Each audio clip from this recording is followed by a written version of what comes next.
Yummy.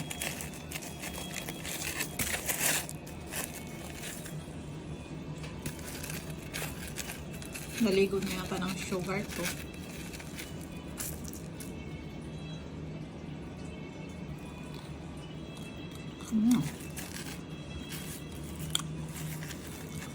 Dapat pag gumawa ka nito guys, dapat kulo yung mantika para yung mantika hindi siya napasok sa loob. Kumukulo siya tapos hinaan nyo na.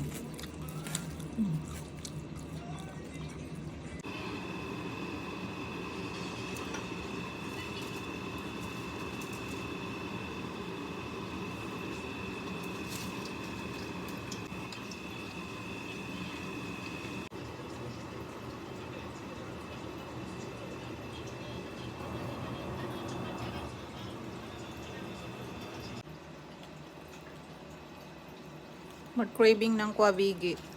Ay, ayaw kong lumabas kaya nagluto na lang.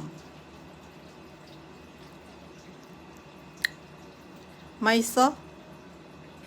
So, ginang tungko? Hindi man siya perfect ang size, ang hulma. At least, masarap.